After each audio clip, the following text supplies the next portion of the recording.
It's my train, I'll figure it out. You can ask as many questions as you have. Okay? I'll manage the time.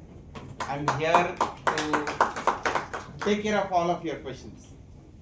And of course there are some of these slides, like people want to avoid looking at Mukesh and Sunita at the start of the movie, so we come late. So there are some theory slides to ensure that people joining late are also not missing much. First of all, we are looking at the GST new region, and I am presuming all of your old projects are over except some which are into litigation. So all current projects have started after 2019. So if any of the old projects are there, that will be separate discussion, not in this thing, because very small amount of the people that would be there. The mother of all the discussions would be from 3/2019 of the central tax rate. Actually, HSN 9954. Now that's the HSN we all use. But by mistake, everyone uses this HSN for all the things that either when you sell goods of steel, cement, everything, or when you are raising an invoice for development rates, or when you are doing some additional construction activities. So we got to first look at it. 9954 is the entry only for the construction related activity. After that we have HSN is 8 digits. So there is a plotted development will be a separate HSN, apartment construction is a separate HSN, individual residential house is a separate HSN. So first and foremost thing, you got to tell your accountant saying that are you using your right HSN. The taxation depends on that. If you are undertaking the government projects and doing the road building and those activities, it should be different HSN. So we would be looking at construction services related entries for affordable, other than affordable, commercial or RFP. So we will quickly 15-20 minutes go over the theory that you all of you know, right?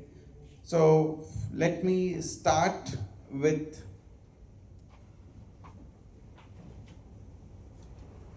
the rate of tax, which we know that we commonly call it as 5% and 1%, right? But actually 5% there is no rate of tax, 1% also there is no rate of tax. For the purpose of telling to the customers, we tell that rate. Cannot be any tax on the land. In a project when you are selling for 1 crore, 1/3 is deemed as land, so the taxation is only on 2/3. Rate of tax is 7.5% and 1.5%, right? So 3.75 CGST, 3.75 SGST, 0.75 CGST, 0.75 SGST. So 2/3 multiplied by 7.5% is effectively coming as 1/5. So if you are seeing on the slide 1 and 5, it doesn't mean that it's a rate of tax, it's an effective rate of tax. So the second mistake people do while filing the returns is you report as 1% and 5%. It is not. It should be reported as 1.5% and 7.5%. The difference between affordable and other than affordable. So what would be an affordable project? The total value should be less than 45 lakhs. And the square meters of the land, 950, right, approximately. Because it's 60 square meters if it is Bangalore and other than Bangalore. So now the question that comes is that what does this 45 lakhs constitute? 45 lakhs ಅಲ್ಲಿ ಏನೇನು ಸೇರಿಸಬಹುದು? Is it only the apartment value, or generally you all know in the apartment we have floor raise charges, say garden view, if someone is taking car park, additional car park, covered car park. So we have itemized rates in the invoice. So does the 45 lakhs is only for the apartment or the total value?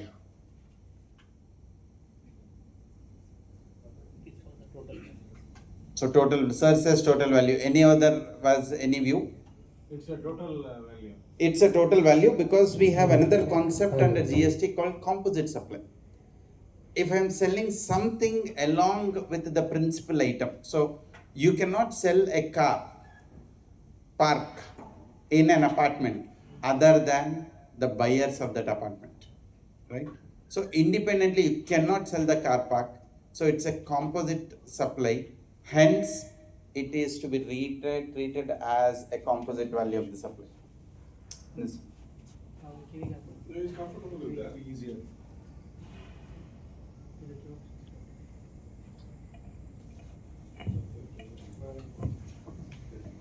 Are you able to hear me? No. Other best. Maybe. Yes. Okay. Okay. So the composite value of the supply. Principal supply is an apartment. So anything that you are selling along with it would go into 45 lakhs. So 45 lakhs has to be recognized in that way. Now the question comes is, should it include GST? The 45 lakhs, should it include GST? Answer is no. It's a value of the supply. So tax is determined on the value of supply. So if you include GST, it becomes a circular loop. The people generally get confused with this joint development versus joint venture. Now, again, this is commonly used words. We are doing a joint venture. So we are putting a venture. Some venture is happening. Now, joint venture versus a joint development. Taxation completely changes. Now, what is a joint venture? Is revenue sharing a joint venture? Area sharing is joint development. Can we treat it that way, or is there any other answer to it? Any views? Joint development to ಮತ್ತೆ joint venture ಗೆ ಎರಡರಲ್ಲಿ ವ್ಯತ್ಯಾಸ. Joint venture is jointly developing. Joint development is developer developing on a landlord's property. Okay. Sir is saying joint venture is jointly developing and joint venture is jointly developing. So when you say jointly developing, what would that mean? Kind of partnership. Kind of partnership. Exactly. So JV normally is an SPV also, right? it's an SPV.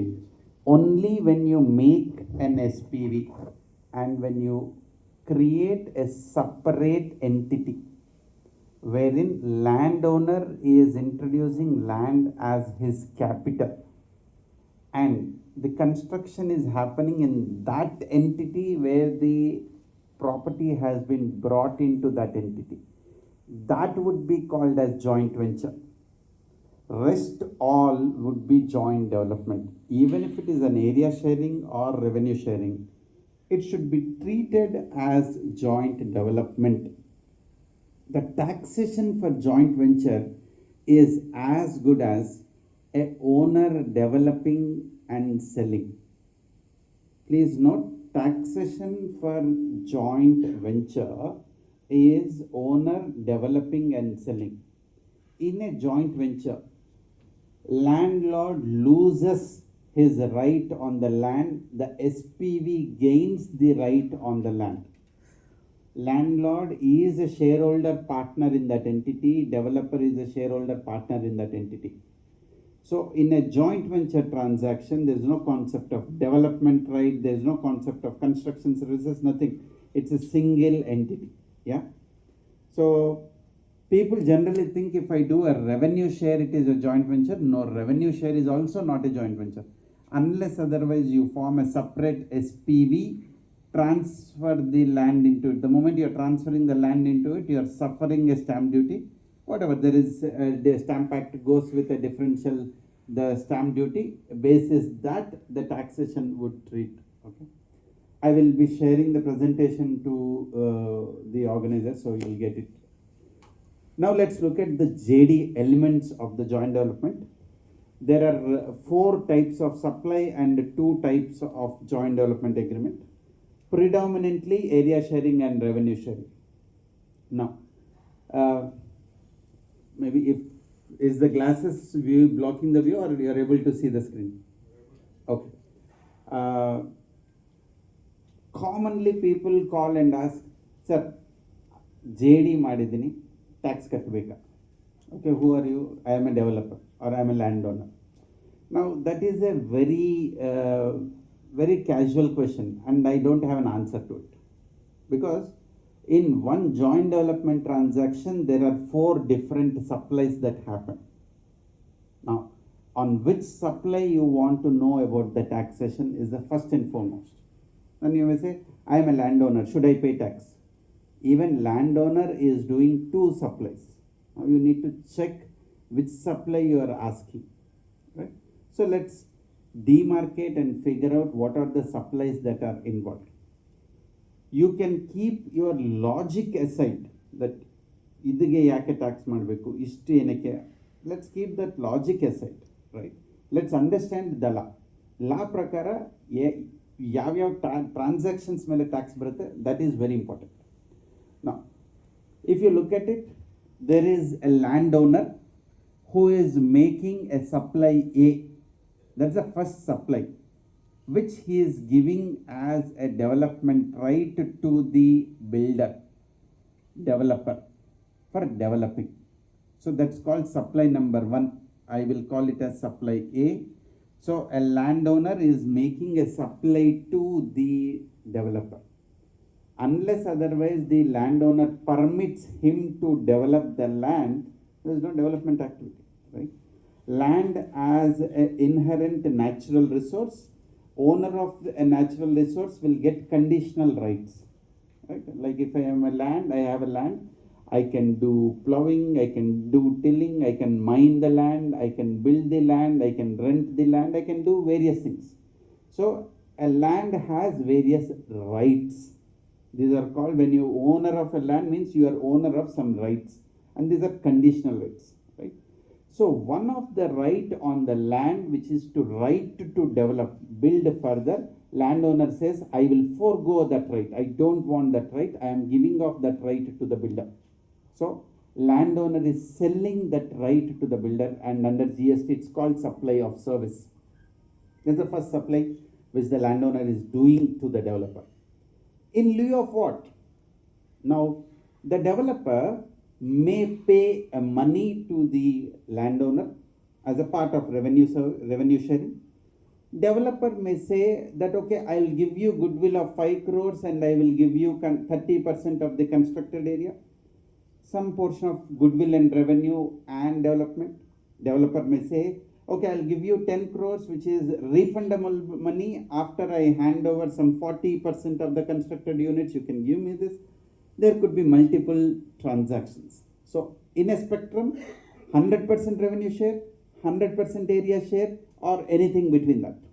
So a developer is giving something back to the landowner, either in money or in the constructed units. So which means if he is constructing and giving it back to the landowner, he is also selling something, right? So if he is giving money, he is buying the development right. If he is giving constructed units, that means he is giving money plus constructed. So value of the constructed units is the consideration for buying the development right. Yeah. Now, so the supply 2 is if I am giving some construction units to the developer, to the landowner, that's the supply 2. What does the landowner do with that? Landowner is selling to the